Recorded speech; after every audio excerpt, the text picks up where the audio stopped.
بسم اللہ الرحمن الرحیم نحمده ونصلی ونسلم علی رسولہ الکریم اما بعد۔ میرے عزیزوں، گناہوں کی فہرست دو چار روز قبل آپ حضرات کی خدمت میں بھیجی گئی، مگر وہ غلطی سے صرف ایک صفحہ پہنچ سکا اور دوسرا رہ گیا ہے، اس لیے آج وہ دوسرا صفحہ بھی بھیجا جا رہا ہے، اور ماشاءاللہ بعض حضرات نے اس کی انگریزی میں اس کا ترجمہ بھی کر دیا ہے اور مجھ کو بھیجا۔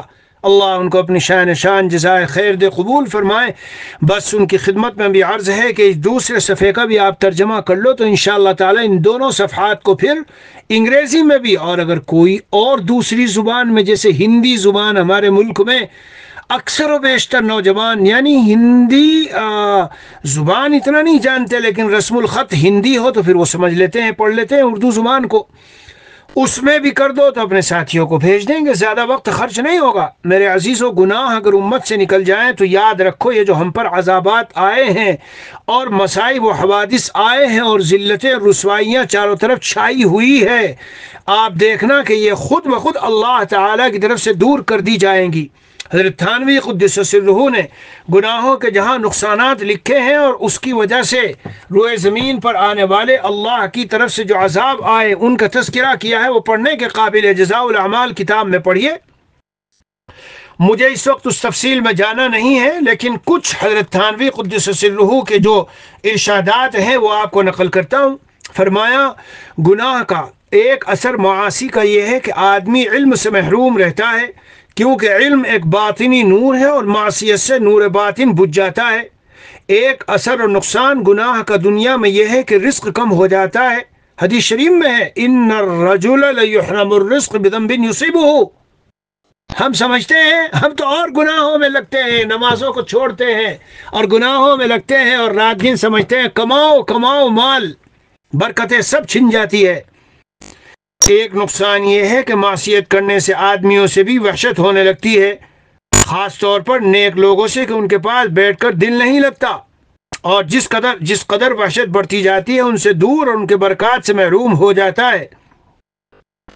ایک بزرگ کا قول ہے کہ مجھ سے کبھی معصیت سرزد ہو جاتی ہے تو اس کا اثر اپنی بیوی اور جانور کے اخلاق میں پاتا ہوں کہ وہ پوری طرح مطیع نہیں رہتے۔ ہم تو بیوی اور جانور پر ڈنڈا بجائیں گے، کبھی نہیں سوچتے کہ یہ بیوی اولاد پر جو کچھ ہو رہا ہے یہ میرے گناہوں کی وجہ سے ہے، میں اللہ سے معافی مانگ کے اور توبہ کر کے مقرب خداوندی بنوں تو انشاءاللہ اس کا اثر ان میں ظاہر ہو۔ ارشاد فرمایا، ایک نقصان یہ ہے کہ عاصی کو یعنی گنہگار کو اکثر کارروائیوں مطلب اکثر کاموں میں دشواری پیش آتی ہے۔ جس طرح کہ تقوی اختیار کرنے سے کامیابی کی راہیں نکل آتی ہے، ایسے ہی ترک تقوی سے کامیابی کی راہیں بند ہو جاتی ہے۔ سنتے ہو؟ غور سے سنو، ان باتوں کو میری نہیں ہے۔ کیا پتہ چلا؟ یہ جو ہمارے معاملات بہت اٹکے ہوئے، الجھن والے، حل نہیں ہو رہے مسائل، رات دن سر پر بوجھ بنے ہوئے ہیں، ان میں ایک بہت بڑی رکاوٹ معصیت اور گناہ ہے۔ ایک نقصان یہ ہے کہ گناہ سے دل میں ایک تاریکی سے محسوس ہوتی ہے، ذرا بھی دل میں غور کیا جاوے تو ظلمت صاف محسوس ہوتی ہے۔ اس ظلمت کی قوت سے ایک حیرت سی پیدا ہو جاتی ہے، اس سے بدعت و ضلالت و جہالت میں مبتلا ہو کر ہلاک ہو جاتا ہے، اور اس ظلمت کا اثر قلب سے آنکھ میں آتا ہے، اور پھر چہرے پر ہر شخص کو یہ سیاہی نظر آنے لگتی ہے۔ فاسق کیسا ہی حسین و جمیل ہو، مگر اس کے چہرے پر ایک بے رونقی کی کیفیت ضرور ہوتی ہے۔ بھائی سمجھ رہے ہو؟ حضرت عبداللہ ابن عباس رضی اللہ عنہ فرماتے ہیں کہ نیکی کرنے سے چہرہ پر رونق، قلب میں نور، رزق میں وسعت، بدن میں قوت، لوگوں کے قلوب میں محبت پیدا ہوتی ہے، اور بدی یعنی برائی یعنی گناہ کرنے سے چہرے پر بے رونقی، قبر اور قلب میں ظلمت، اللہ اکبر، قبر اور قلب میں ظلمت، بدن میں سستی، رزق میں تنگی، لوگوں کے دل میں بغض ہوتا ہے۔ ارشاد فرمایا، ایک نقصان یہ ہے کہ معصیت سے دل اور جسم میں کمزوری پیدا ہوتی ہے۔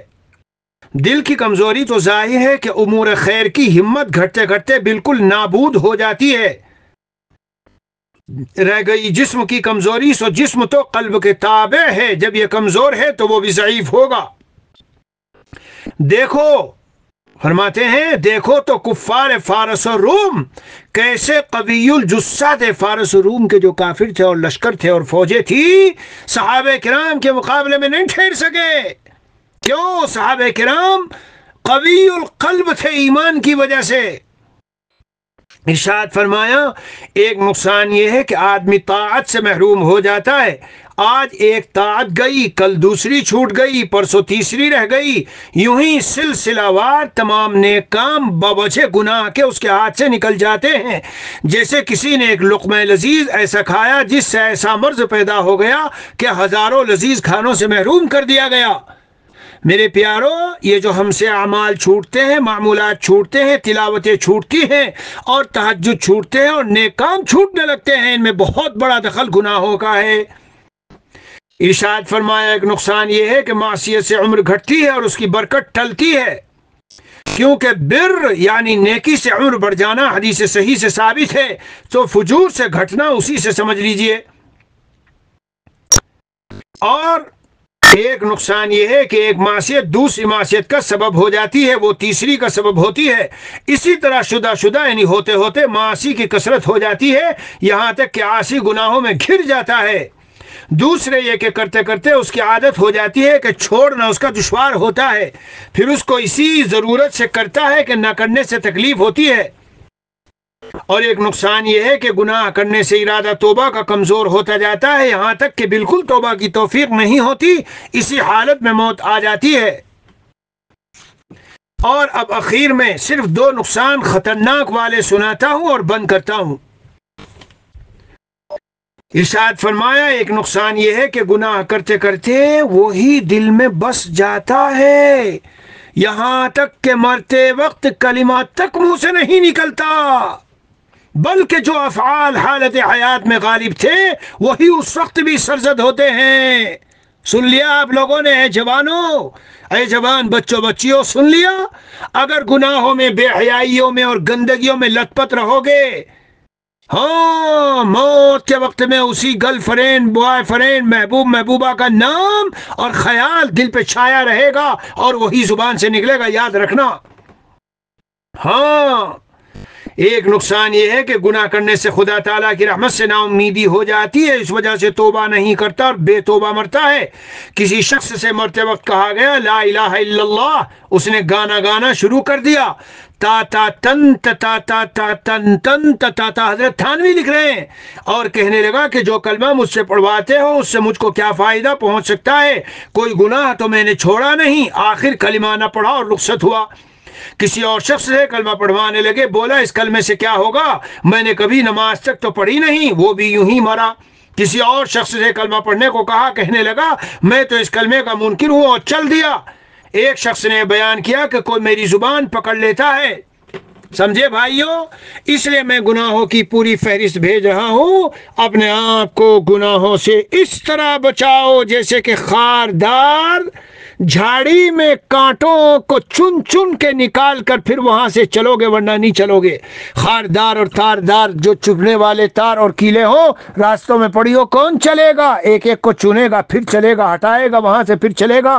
تو اگر راہ خداوندی میں چلنا چاہتے ہو تو میرے بھائیو یہ راستہ ہے، یہ جو گناہوں کی فہرست ہے، غور سے پڑھو پڑھو پڑھو، دیکھو اور غور کرو اور ایک ایک کو زندگی سے نکالو، تب اللہ والا بننا بہت آسان ہے۔ میں تو صاف سب کو کہتا ہوں، آخری جملہ سن لو آج کے بیان کا، فرائض و واجبات و سنن مؤکدہ پر عمل کر کے، چاہے بہت سارے نوافل نہ ہوں، چاہے بہت سے مستحبات نہ ہوں، چاہے بہت سے زائد کام نہ ہوں، لیکن گناہوں کو ایک ایک کو چھوڑ دو۔ میرے حضرت نے فرمایا تھا بس تم اللہ کے ولی ہو۔ وصلی اللہ علی نبی الکریم وعلی آلہ واصحابہ اجمعین والحمد للہ رب العالمین۔